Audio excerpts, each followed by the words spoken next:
भगवान ने धरती पर अवतार लिया, हर बार एक नया रूप में, एक नए उद्देश्य के लिए। और जब असुरों का घमंड बढ़ गया, तब भगवान ने एक नन्हे ब्राह्मण के रूप में जन्म लिया। यही था वामन अवतार, भगवान विष्णु का पंचम अवतार।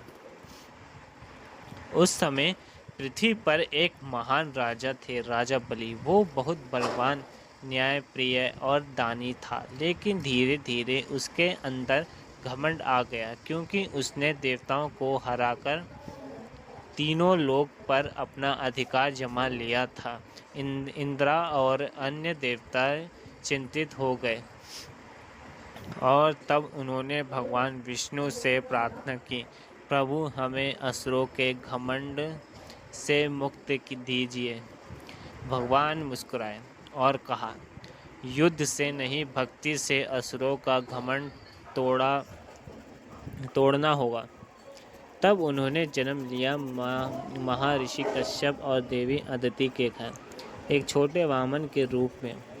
ब्राह्मण बच्चे के रूप लेकर हाथ में कमंडल, दंड और छाता लिए वो राजा बलि के यज्ञ के समय पहुंच गए। राजा बलि यज्ञ कर रहे थे और सभी ऋषि मुनि उपस्थित थे। तब उन्होंने देखा एक बाल ब्राह्मण आए हैं, तो बड़े विनम्रता से उनके स्वागत किया।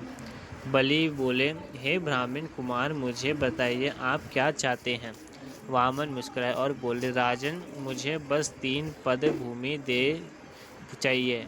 मैं तो एक छोटा ब्राह्मण हूँ, मुझे ज़्यादा की क्या जरूरत। सभी सभा में चुपचाप हो गए।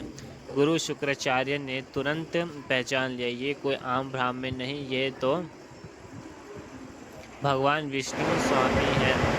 उन्होंने बलि को रोका, हे बलि, ये तुम्हारा धन परिकृष्णा है, संभाल कर निर्णय लेना। पर बलि ने कहा, गुरुवर, अगर तुम्हारे स्वयं मुझे जिसे मांगने आए हैं तो दान तो मैं जरूर दूंगा।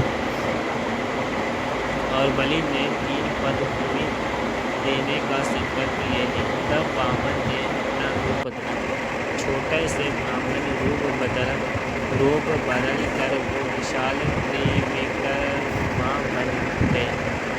एक कदम में पूरी धरती नाप ली, दूसरे कदम में पूरा आकाश, और जब तीसरा कदम के समय आया तो उन्होंने पूछा कि तीसरा कदम कहाँ रखूं। बलि ने विनम्रता से झुक कर कहा, प्रभु, तीसरा कदम मेरे सिर पर रखिए। भगवान ने अपना कदम उसके सिर पर रखा और उसी पल बलि का घमंड मिट गया। भगवान प्रसन्न हुए और उससे आशीर्वाद दिया, बलि, तू धन का रक्षक है, मैं तुझे पाताल लोक का राज्य देता हूँ। आज भी वामन अवतार हमें यही संदेश देता है कि चाहे हम कितने भी शक्तिशाली क्यों न हो,